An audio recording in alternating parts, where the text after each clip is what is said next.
Cara Claymore, welcome to the Witch Wave. Thank you so much, Pam. I am so excited to be here.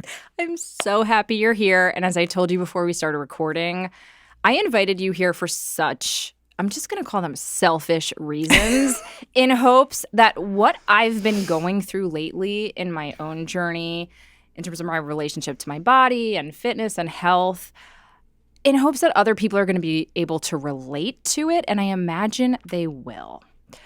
And I'm just going to start, and I promise this preamble won't be too long because I don't want to just vomit out my entire story to you. But the briefest thing I'll say is that I've had a lot of challenges and setbacks when it comes to my own fitness. First of all, is fitness a word that you like to use for this conversation? Let's start there, actually. It's acceptable. I think it's a common enough umbrella that folks will sort of get what we're talking about. Even if it's... Yeah. Because we're magical people and language is so important in terms of setting intention. Physical capacity. Ooh. I like that. I like the word capacity a lot because that can be flexible based on the context of what you're doing or how you're relating to your body in relationship to the task that you're doing. Yes. Whether that's your daily life or, I love that. Lifting weights. Yeah, I'm going to use that. So my physical capacity has felt to me to be somewhat diminished. I am 44. I've gone through many phases of being super fit, even though I have problems even with that language. But feeling good in terms of my physical capacity, to use your language. And then I've had a series of injuries and setbacks and things that have made me less active. And every time I try to get more active again, I hurt myself again, and then I stop for a long time, and it becomes this feedback loop. So where I'm at in my journey, just for context, is I have just started engaging for the first time in my life with a personal trainer. She is lovely. I've had one session with her. She is super, super lovely. But I'm at the way, way beginning of trying to get myself back to the physical capacity that I am hoping to achieve, reach, and so on. But it's clear to me that one of the things that I would benefit from, and I think our viewers and listeners would benefit from, is figuring out how to better integrate my magical life and my witch self into my fitness self. And I see the relationship, and yet I haven't quite connected those pieces yet. And that is basically what you are an expert in, correct? Yes. So, yeah. Okay. Let's do it. All right, Pam. So thank you so much first for opening up to me about that stuff, how we relate to our bodies and what it is, how it is able to express itself in the machinations of our lives can fluctuate wildly. And I've worked with folks, across the, age and ability spectrum and having repetitive chronic stress injuries or just pain sensations is a very common thing. And it can be a very demoralizing experience that causes people to sort of withdraw and sort of disconnect from their physical experience. Yes. And discourage them from seeking more physical expression, whether that's, a physical activity or a specific training protocol.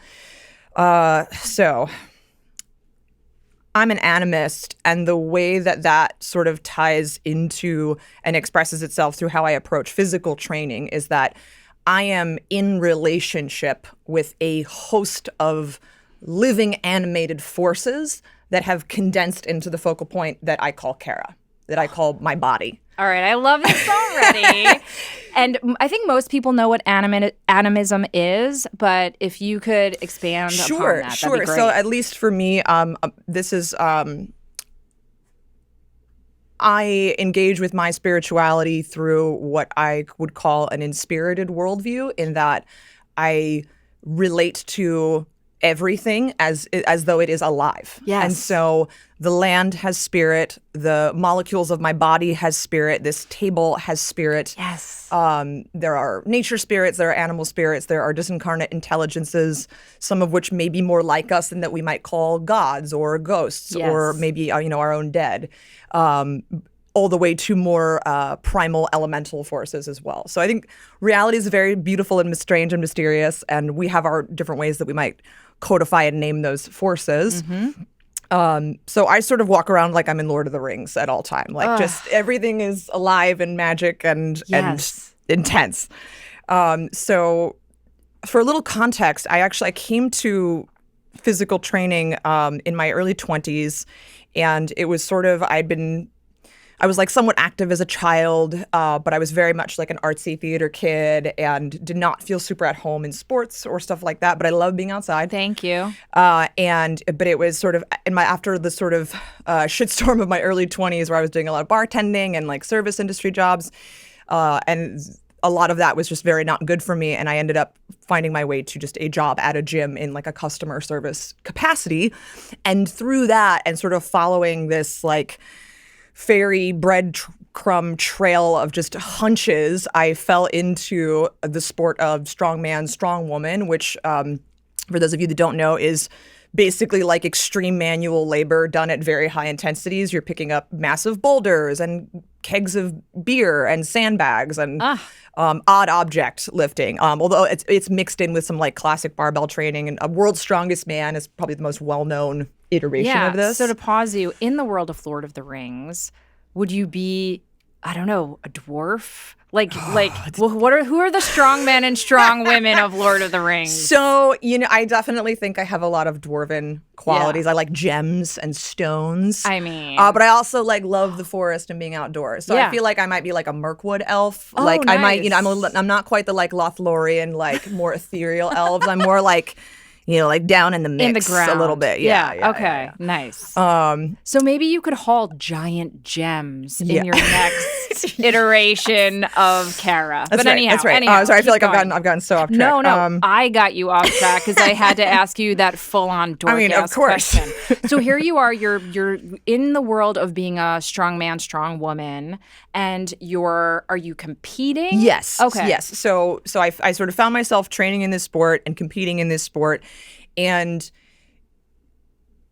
it's a modality, a practice, a subculture that lends itself to very like extreme expressions of physical output. Yeah. And as somebody who had a lot of sort of adverse experiences and was at the time like very disconnected from my body, it became a very grounding thing that brought me into a very sensational, embodied awareness of my objective power.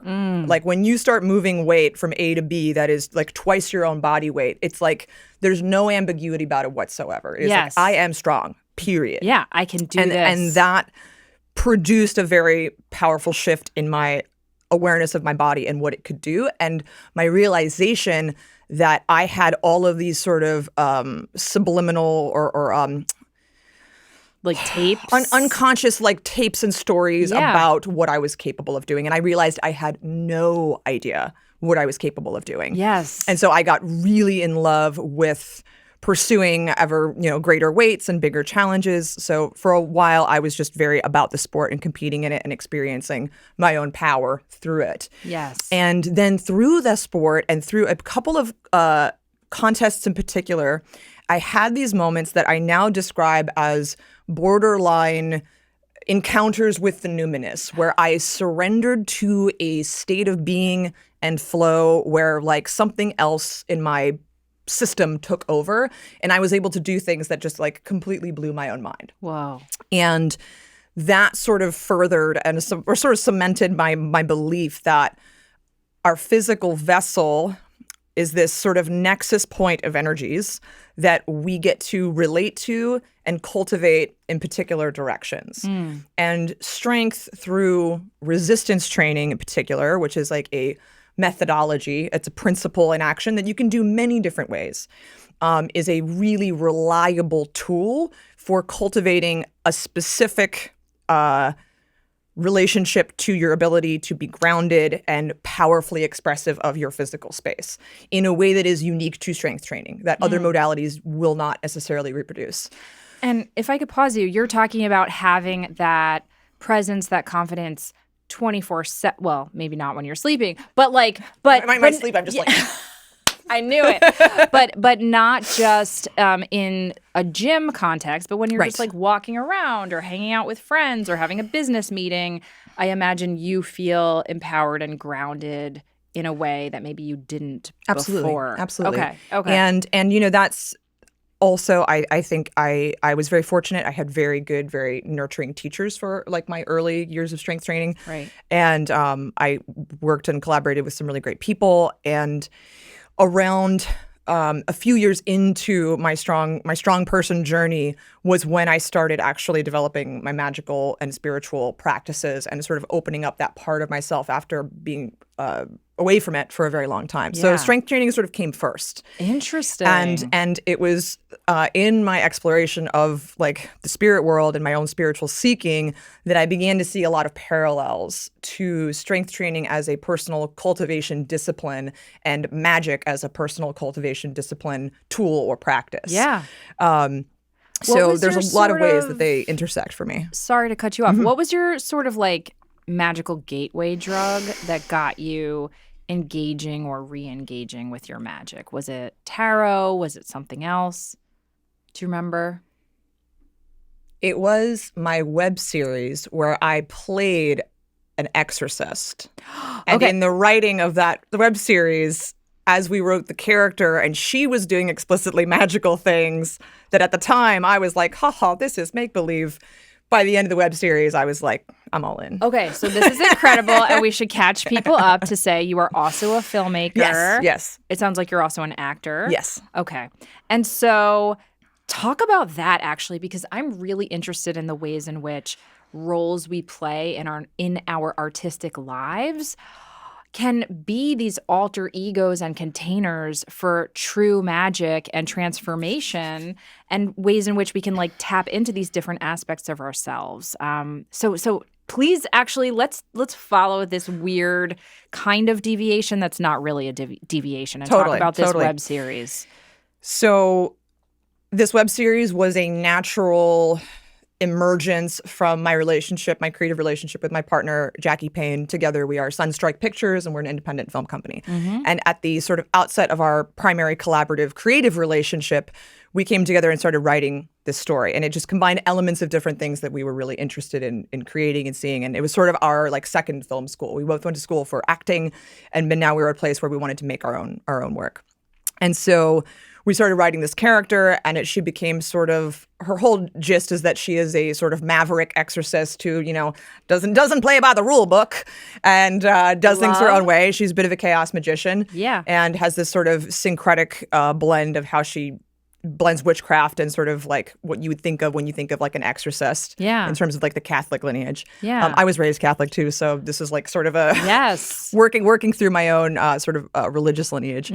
And so as we just wrote this character and put her together and put her journeys and her adventures together, I found myself just exploring deeper and deeper and deeper and wanting to understand more about the world through an explicitly magical lens.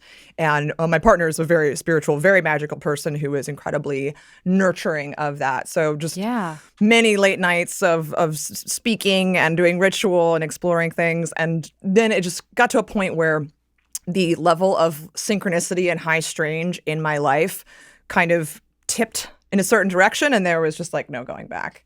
So it all has sort of emerged very organically, and this idea of storytelling as a form of magic. Some folks might be familiar with the idea of hypersigils and using like identity story-based creation to inform your life a certain way. Asher definitely became a hypersigil, even though that wasn't a conscious intention that I had at the outset of her. Yeah, tell me inception. Her whole name, the character. Asher Hawthorne. Come on. So and Asher Hawthorne, in addition to being a hypersigil, it sounds like she or they were an avatar for some aspect of you, right? Very much so. But you weren't necessarily conscious of it when you first started writing this character, and then it kind of dawned on you as you were embodying her and writing her. Yeah, right? definitely. And now she's sort of at a place. So we made this web series, and then we wrote a feature script, And then we produced a new short film and sort of took the character in a new direction that was a little even more feral and wild and playful. Yeah. So now she's really sort of taken on her own more like autonomous existence as this vessel for what I would like to see more of in cinema when it comes to magically coded femme characters. And just like, I love horror as a genre in the paranormal, but it's pretty explicitly negative in how it portrays a lot of magic. There's still a lot of the stereotype of, the Wicked Witch and diabolism and diabolism, all these worship things. and all this stuff. Yeah.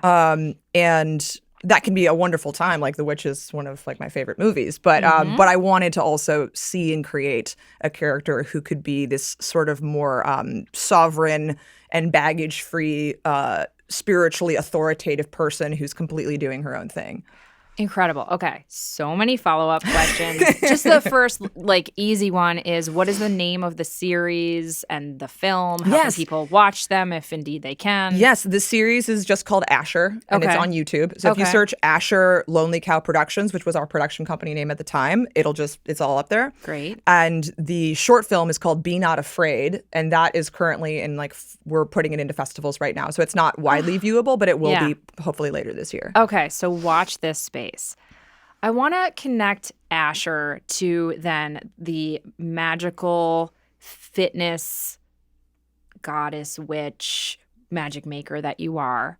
Were you at this point, where were you at this point on your own journey of physicality? Were you already doing strong woman and strong person things? So while creating this character too? I had been training very dedicatedly and competing for close to 2.5, 3 years, probably by the time we wrote and produced the first episode of Asher. Interesting. So and we actually have there's a scene of her in the gym in the first episode.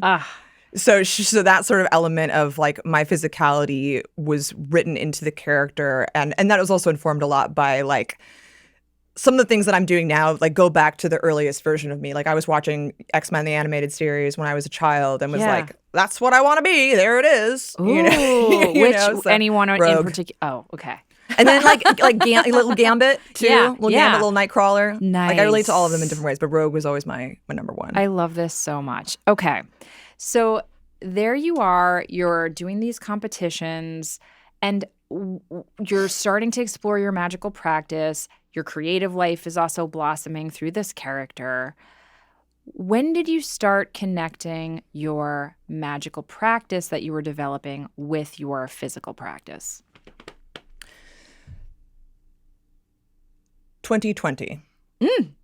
I love that you can pinpoint that. I was not expecting an exact date, but that's the timestamp. Okay. That's the timestamp. The many reasons, one being that as the world shifted and our relationships to the social world shifted, I was working at the gym, in the gym personal training in January 2020. And then was this in New York City? Yes, I've been in New York since 2007. Great. So, my personal training business ended effectively in the way that I was doing it, and I built a tiny gym in my apartment. And so I started lifting at home, which gave me a freedom to express myself in training a way that I never had because of the nature of being in a gym and being perceived by other people, and that sort of subconscious filter that kind of language right turns now. on. Yes. And so, I started playing exactly the music that I wanted to play. Music is a huge part of how I connect to my spirituality, and Same. Cultivating just a particular atmosphere and vibe when I would train. And so there was a sort of an expansiveness of just my own felt presence with myself that just sort of organically started unfolding. And then I started directly invoking the Norse god Thor, and he became a very you are potent... not fucking around. No. And he was actually my official introduction to polytheism in terms of how I practice it now. And it sort of started feeling kind of silly, like Thor, you need a guy in the Marvel movies, and he was like, no, this is an actual ancient deity. Yeah, of course. Who I connect to and vibe with. Yes. And so he's sort of... Who has heavy things. Hey, he lifts heavy things and he's got a big hammer. And And interesting, at a strongman, one of my last strongman contests in 2019, I had won strongman. We love pageantry, so the trophies are always like really cool. And the trophy I had won was a giant hammer. Oh, incredible! And I had that just like sitting in our living room. That's so affirming. And so I started just periodically doing little rituals, and I would like offer my workouts to him. Yes. And it just started bringing so much joy into my physical practice, which ended up opening a lot of my. It shifted my relationship to what I was doing in the practice. So a lot of sort of the common mentality is, I am training to make my body a certain way. Yes. I am training to fix something about myself or improve meet some standard. something about myself. And then it started being something more like, I am training as a ritual to feel connected to the most expansive aspects of myself. All right. We got to stop right there because I find this to be overwhelming in the best way. Because that's what I found in my creative practice, that when I stopped focusing on writing to like impress people or get good feedback, and it's not that I don't still have those voices in my head, and I still have my ego, and I still have material desires of needing to pay my bills and all of those things, wanting to be liked, all of that shit. But when I started being like, this is a collaboration with spirit, this is an offering to something bigger than myself, it really just like shifted my writing and my career, frankly. And it sounds like that is what you've been able to do for your body. And like, I feel like I'm on the cusp of that, but hearing you actually put it into words is like very door opening and heart opening for me. That's so beautiful. Thank you. Do you mind if I'm nosy and we talk about what your space looks and feels like and what you're offering to Thor? Like, are you using language? Are you lighting candles? And I understand if some of this is private. Sure. No, it's pretty. So my home gym has sort of, I don't use it as much anymore, actually. But at the time, I have this really beautiful painting it's a print of a Frank Frazetta painting called Dark Kingdom. And it has this very Thor-like figure on it, and he's sort of striding toward the viewer, and he has an axe, not a hammer, but same. Yeah. And so that's like dead center in the room. So I had my little barbell rack set up facing that, so it's like I'd be deadlifting and then like looking up like at this painting, and it's Frazetta. So if you look up the painting if you can, Dark Kingdom, it's very intense. I'm familiar with the artist. Very confrontational. Ooh, and so good. And I just found it very potent and very stirring. And I would say something. Sometimes it would be like, as simple as, Thor, I offer you the effort of my striving in a desire to experience more of what you are. Oh my God. Because I also believe that we connect to certain deities and forces for a reason, and Thor wouldn't even pop up on my radar if I did not inherently have within me the same qualities. So by connecting to him, I'm able to amplify those aspects of myself without sort of getting caught up in like the self-referential ego game of like self-worship or being too fixated on myself as a human being, because that's just hard for us sometimes. Yes. Oh, this is so powerful. And this is making me think of, when I was a little girl and I was growing up in the 80s, She-Ra was my jam. She-Ra, Princess of Power. Like, that was my shit. And so I almost feel like I'm giving myself magical homework to be like, can I make a vision board about the different avatars, characters, gods, goddesses?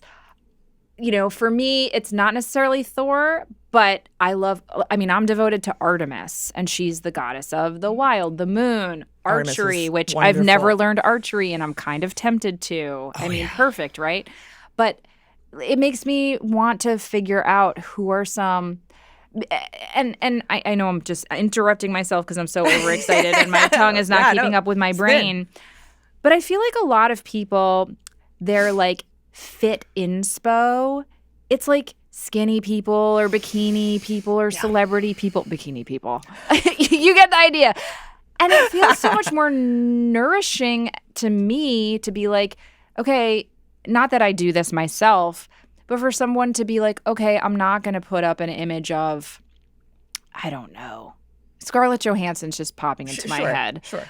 Instead, I'm going to put up an image of Athena, something like absolutely. that. It just seems so much more, I don't know, magical. That is actually homework that I have given clients in the past, Wow. which is to just sort of brainstorm about characters and figures and deities that you might sort of just ping with. And they don't have to be an ancient pagan god, as much as that might be awesome for you. But if it's Storm from X-Men, those images, or Rey from Star Wars, any character. I mean, I think our narrative characters in the power of storytelling is its own incredibly potently magic thing. That those characters 100%. capture archetypes, and those energies are real, and then they're sort of solidified into that character, and that's what you're resonating with. So if it's a comic book character, or historical figure, like the sky's the limit. It doesn't have to be relegated necessarily to a specific deity, or even a deity that doesn't have anything to do traditionally with expressions of physical strength. Like if you're like, Hades is my guy, he inspires me. Great. What would a Hades workout be, I wonder? You're just like probably just play some goth music, wrestling wear black, with and three-headed dogs. Yeah, just be kind of like a little metal, a little grunge, like it's still sexy, Yeah, but that's something I've really struggled with, and you touched on this a little bit earlier. Like, I never saw myself in the world of sports and fitness, and I had and still do, unfortunately, have a bit of an aversion to a lot of the mainstream culture of fitness. I've taken lots of classes over the years. I've done lots of videos. I actually really love yoga, and unfortunately, some of my pain stuff doesn't allow me to do it anymore. Maybe I'll get back to a place where I can. Sure. But a lot of I hate gyms. I hate them so fucking much, and it reminds me of I grew up in a town that was there were great people there, but there was a lot of superficiality, and a lot of girls had to look a certain way, and all of that kind of thing. And I really rebelled against it, and it gave me a lot of fortification to be like, oh, I'm not like them. I'm a little freak, and I hang out in the art room. Yeah. But it's an old tape. It really is an old tape, because of course there's so many different ways to be healthy and connect to our bodies. And yet I still struggle to find classes or gyms where I don't feel like, that 14-year-old weirdo. Yeah. And I absolutely. And honestly, I related to that big time. Yeah. My sort of initial foray into gyms was simply born of the necessity that I could not work in a bar anymore, and I needed something that was just like a basic customer service. Friend had the hookup, I just want to work at this place. Yeah. But even then, I didn't when I started lifting weights, I did it after everybody had left, so that I could just not deal with people. People and I was is lucky it also about being perceived? It was something about being perceived, being judged. I just didn't want. I was I knew I was on the. I am in pretty quickly had a hunch that I was onto something generative for me. But I did not want to be explaining, and I didn't even have language for it at the time. I was truly a very exploratory place, and I worked at it was a very bougie upscale Manhattan gym where I did not want all the trainers converging on me and telling me, oh, this is how you should do that. Right. I just wasn't interested. And I sort of reflexively have issues with any kind of established dogma whatsoever, in everything. Wow, for better someone or worse. who loves Thor and doesn't like authority. Imagine Shocker, that. Right? And so I just needed space to sort of figure it out on my own. And I was fortunate that the literal physical environment was a very aesthetically cultivated, dim lighting and low ceilings. It was very cave-like. Candles. And that was a huge help because environment matters a lot. There are so many things that we register physiologically, nervous system-wise, emotionally, based on our environment. And most gyms are designed like dog shit. Yeah. And it's incredibly Hideous bright lights. fluorescent lights Oh, my God. no mind to aesthetics whatsoever. Yeah. No sense of purpose and cultivation or meaning. It sort of often caters towards preying on people's insecurities. Yep. So there's a lot to hate. And I say that as someone who loves working out now. And so I think it is very tough for people. And something I try to impart to people is to really be compassionate and gentle with yourself. And that a lot of the times, there is lots to the reality of having inner resistance around how confrontational training can be, because you have to deal with your weakness and you have to deal with where things are hard for you. Yes. And that's a very real barrier that is also a massive opportunity, but that can too often get very eclipsed by the social, aesthetic, psychological pressures that come with the gym world and all the insecurities, and it's a mess. Yeah. And it's especially we haven't really touched on, the whole challenge of people's like self-image and body image. And, my relationship to my own self-image and body is in flux. There are some times I feel great. There are sometimes I feel like complete shit and everything in between. Sometimes it's very dysmorphic. Other times I feel amazing. Like it's very all over the place. And I find it humbling, and I know it is an opportunity, but I find it humbling when I'm really not good at shit. Yeah. And when my body doesn't do, and in some cases, I hate to admit it, but look how I want it to or feel how I want it to. And there's like shame attached to it, right? And embarrassment and self-consciousness and all of that shit, which is another barrier to have to overcome, in addition to just like, this is physically hard. Right. Right. Definitely. So has your relationship to just like having a vessel, having a body, being perceived, all of that, has that shifted for you over time? Dramatically. Can you talk a little about that? For sure. If you don't mind. I,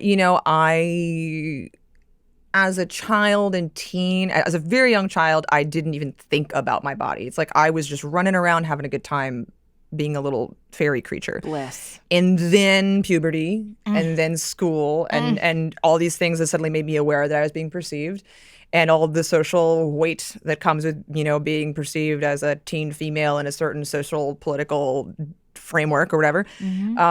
And I felt very awkward in my body. I felt like after around age like 12, 13, like I was no longer sort of doing physical things that I felt embodied and was having fun with. Everything felt sort of awkward, with the exception of stage performance. So like, I love being on stage and I loved how I felt in that. But if I was like not on stage, I was incredibly self-critical and felt very just weird and out of place in my own body. Yeah. And so I also have like, I'm not quite 5'9", and I've been this size since I was like 13. So I'm slightly on the larger end. And I was just always hyper aware of the space that I was taking up. And a lot of times where I did not have the confidence in self and love of self to like own that. Yeah. So there's a lot of just sort of trying to shrink. And then that plus all of the messaging that we absorb about size and desirability and your, sort of sexual economy and that being part of your toolkit in the world and all that shit. Yep. So by the time I got to like weightlifting, it was being driven by this sort of like hard to articulate like need to feel in control. I was coming through a phase in life that was sort of particularly disastrous, had some like climactic personal stuff going on. And I was like, well, my life is a shit show and I need to control something. Maybe I can do a plank. Maybe I can do a push-up. Maybe I can control what my body literally just does and start there and see how that feels. And not for nothing, I was motivated to look like a superhero. I found that empowering. It was tied up in a lot of the like body image, self-critical stuff at the time. But I also felt entitled to just honor that impulse and see where it took me. Right. Which then led me into the world of strength sports and strength culture, which can be very niche and very weird and have a lot of the sort of distortions around body image, even worse than some even more mainstream fitness. How interesting. But just people in terms thinking of they're never big you're never enough big enough, or you're never strong big enough. And sort of also exploring what would then sort of emerge over time as like my masculine side too. Like I was like, there was a freedom in being like, I need to train to be bigger. I need to be more jacked. Whoa. And so it was a little dysmorphic, but it was also empowering at the same time. Well, I can see because as people in feminine bodies, we are taught we're supposed to be small. We're supposed to be skinny, all that, but have huge tits. Right. Yeah, of course. Right. Although I know that, those different like trends shift over time. Sure. I think now you're supposed to have a huge ass. I can't keep up. Who can keep up? Exactly. So yeah, in terms of how I was being perceived and my own relationship to it, it started to change a lot. And then when I got to sort of a certain like muscular stature. Then I started getting a sort of a different type of attention, which was like, it was not uncommon for people to be like, oh, I bet you could fight me. Yeah. It's like, sir, I have no desire to fight you. Yes. So there's sort of a whole different But you and I angle on are things. clearly about to fight on camera right now. Obviously. You would destroy me. Anyway, I'm sorry. I'm playing into it, but I had to. But even that was like a refreshing sort of change of pace. I was like, well, I enjoy the fact that I am being perceived as objectively powerful in this chosen domain that I have decided to cultivate. Yeah. Yeah.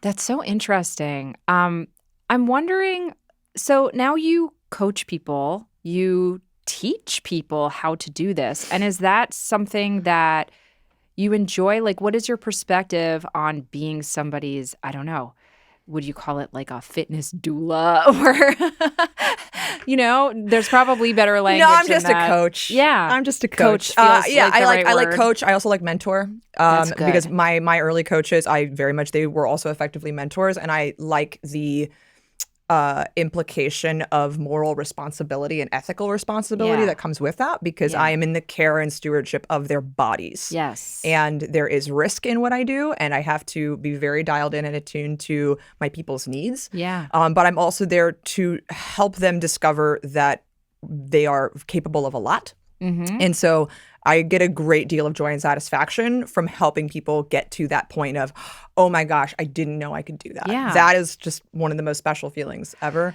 Yes. So I love it. So again, selfishly motivated question, which I hope other people will benefit from. For somebody who is, and I think just starting out isn't the right phrase for me, because I've gone through periods of being like very fit. And yet I still feel like I am just starting out. I feel overwhelmed. The personal trainer I'm working with, she's starting me with really simple stuff. Like, I'm not even going to touch weights for a few weeks. Like, really simple exercises just to get me back in my body, which is, again, very humbling. But for me, I appreciate it, because I think I would start working out using all my old techniques and then hurt myself immediately because my body's not there yet. Right. And anyhow, how do you work with people who are intimidated by this, who want to get started, don't know how? Like, what are some good, I don't know, introductory, initiatory, if you will, steps that they can take?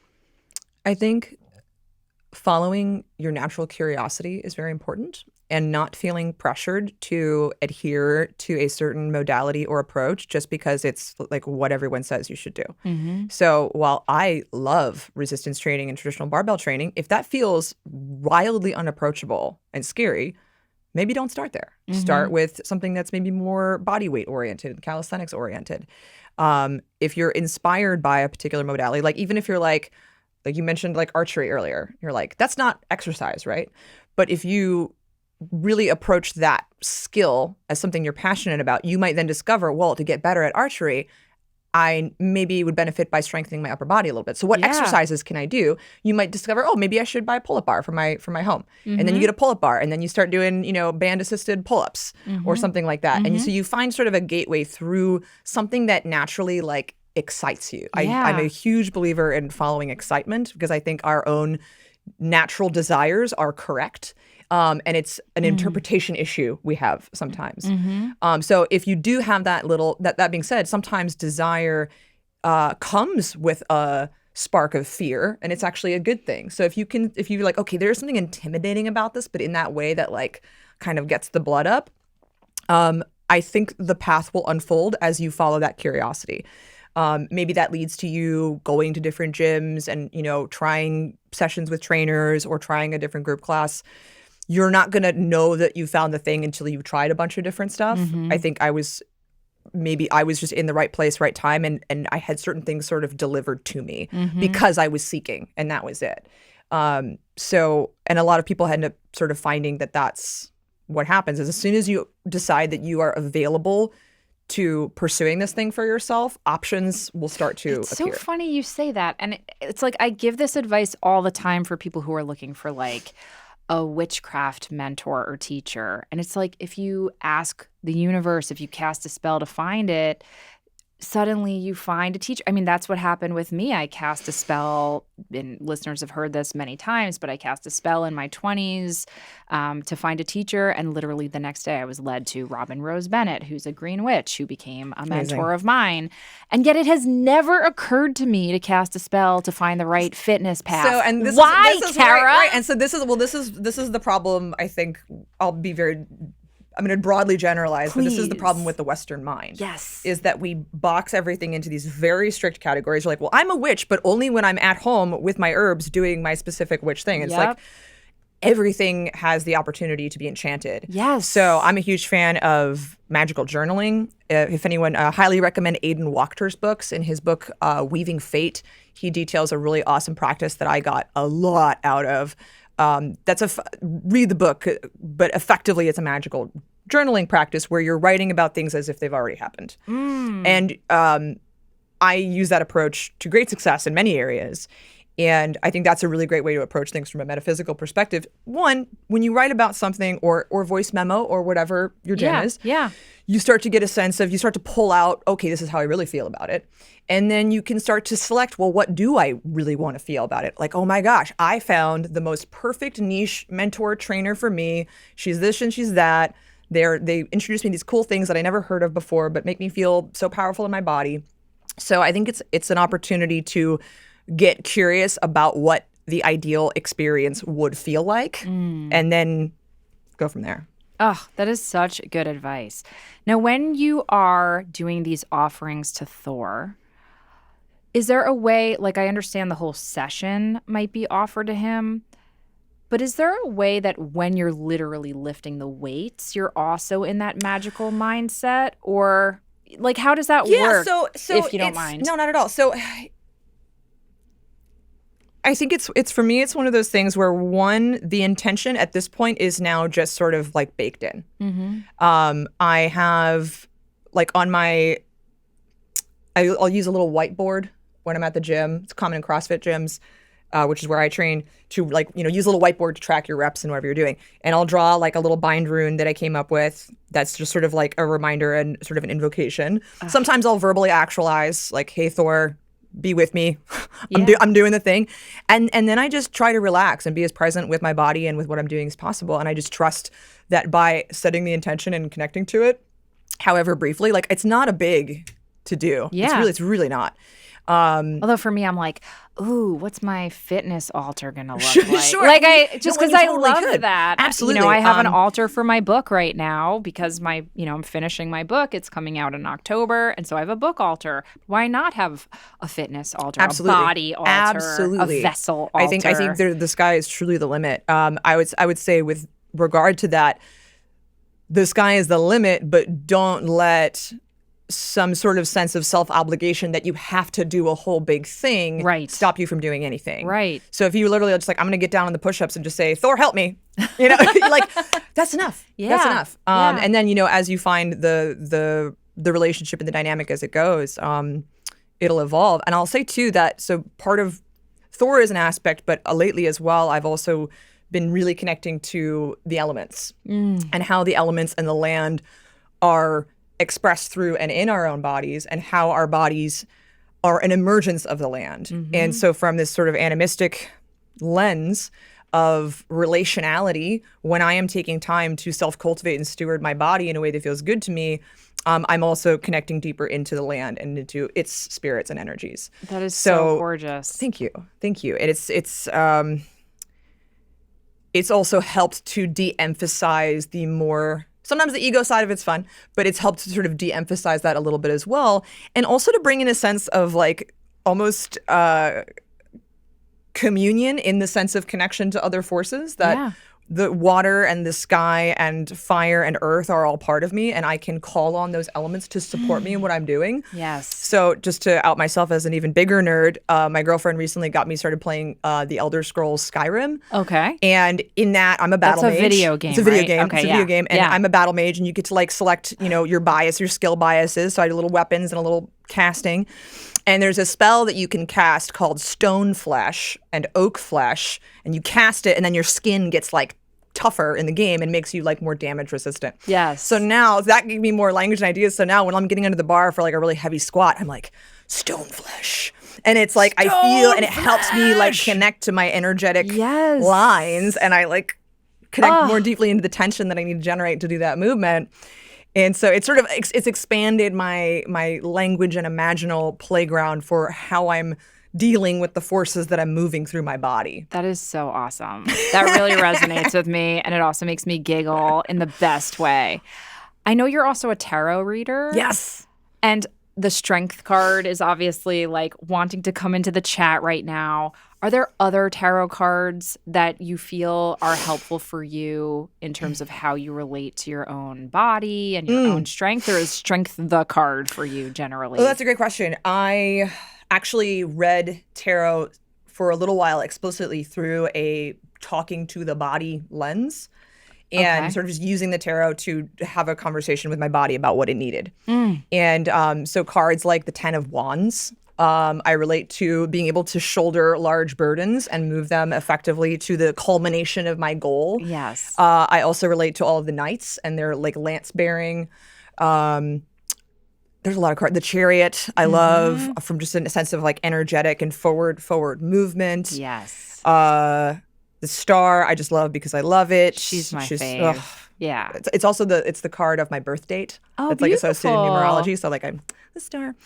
And now I have to ask what your sign is. I'm a Taurus, Sun, Gemini, Rising, Libra, Moon. Oh, I'm also a Gemini rising. Oh, you really? Yeah. Yes. Yeah. Incredible. And I have 3 other Gemini placements, so I consider myself like an honorary And Gemini. we're about to enter your season. That's Whoa, right.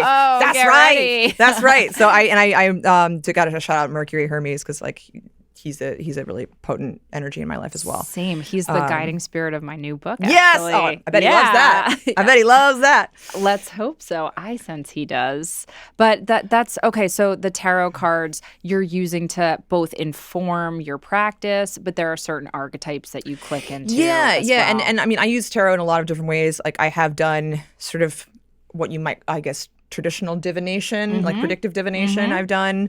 I'll use it as a channeling conduit for just talking to my own spirits. Yeah. That's how I use it primarily these days. And then if I have a question of, like about my own body, like whatever comes out will come out. I'll get stuff like the 4 of Swords a lot, like bitch, you need to take a nap, you know.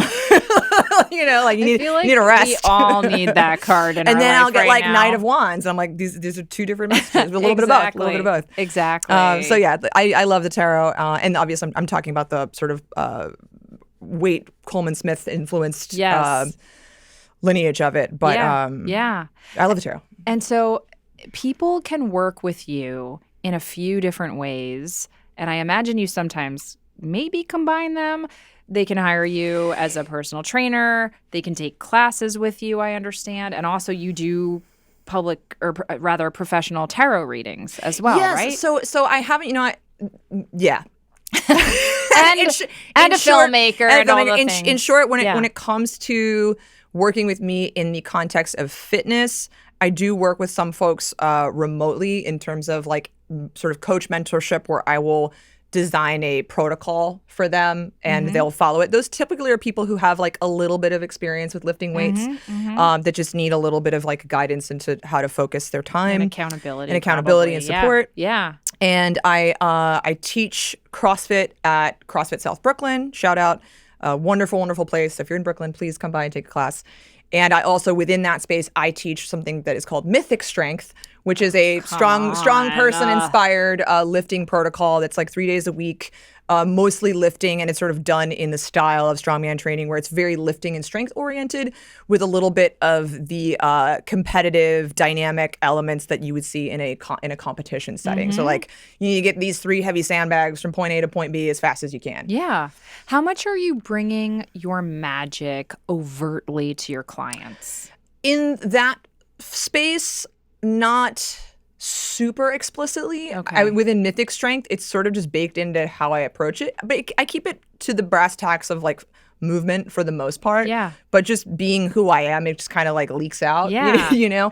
I don't really give like sort of explicit like metaphysical you don't have them guidance close their eyes and no, envision it. No. Okay.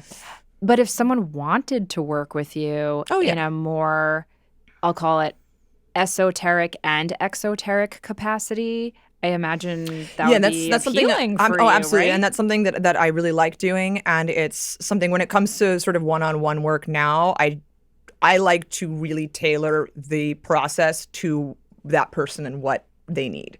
So I prefer to approach things like, you tell me about what it is that you want to be experiencing and changing, and I'll come up with a process and a vessel for how to do that. And a lot of that might be, an exercise protocol, and some of it might be some guidance and influence on how you're engaging with your inner life, like the sort of archetype homework of like connecting, make a vision board, connect to get curious about these more internal dynamics, spiritual dynamics. I love that so much.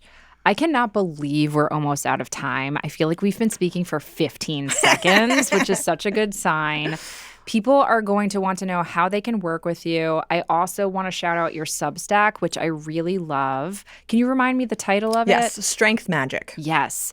And I have learned so much from the articles that you've written. You are very explicit about your magical practice and kind of orientation in the Substack. So I highly recommend people read it, subscribe to it. It is wonderful and deeply, deeply magical. Thank you so much. What are some other ways that people can connect to you? You can find me on Instagram and Threads at Cara Claymore. There it is. Perfect. At some point, I might have a website again. Yeah. But the Substack and those two socials are the best places to find me right now. Great. And there are ways I know that people can sign up for your one-on-one training sessions and tarot and all of that good stuff too. And that's all linked out from your Instagram. Yes, it is. And it might be. Generally, yes. Yeah. Just shoot me a message. Just send me an email message, or emailing me like through Substack or through socials is usually the email through. Yeah, that all works. Fabulous. Okay. While we're wrapping up here, I just want to ask you about your name because it is such a powerful name, and I know it's one that you've chosen for yourself. So before we end, tell us the story of the name that you've selected for yourself, if you feel comfortable. I do. So Cara is my given name. Claymore is a chosen name. And it emerged in early 2021, I want to say. I'd had an intention that was not totally verbalized for a while, that I needed some way to help myself actualize into the public sphere in a way that felt grounded, powerful, authentically me. That was sort of stewing in my body, mind somewhere. And sometime in 2021 or later, whenever, I had a dream. And someone in the dream pointed at me and said, "That's Cara Claymore." Whoa. And I woke up and I went, "That's my name." That's so powerful. I'm so glad I asked. And I told you before we started recording that I wanted to ask about your name change, and, we'll see if it comes up. I'm so glad that I followed my intuition to add a little something about it at the end, because I think names are so powerful. And it is so clear to me, Cara, that you are somebody who you are taking these different avatars and archetypes. And yes, you have these separate relationships with them, but then you're like integrating them into the multifaceted jewel that you are as a human. Oh, shucks, Pam. That's Thank real you. powerful. Thank you. I am someone that has a very soft heart, and I am acutely aware of the level of pain in the world and that people go through in their search to self-actualize and to just deal and exist. And that's something that I've moved through a lot in my life. And so I am very zealous about anything that a person can do to make their life more fun and playful and connected to their own fire. And so following your inspiration, your creativity, your inner child, whatever you want to call it, is really powerful. Dreams are really powerful. And sometimes, like, a lot of my dreams are very mundane and germane, and it's like I'm in high school and whatever. Yes. And then sometimes I'll get a name, or I'll be told like the exact name of an author that I didn't even know existed. And then I'll look them up, and then that book will have something crazy in it that changes my life. And it's like, yes. So following the trail of follow cosmic the breadcrumbs. Follow the breadcrumbs. Yes, Go down exactly. the rabbit hole. Well, hail to Asher Hawthorne. Hail to Thor. And hail Cara Claymore. Thank you so much for being on the Witch Wave. What a joy. Thank you, Pam. Thank you.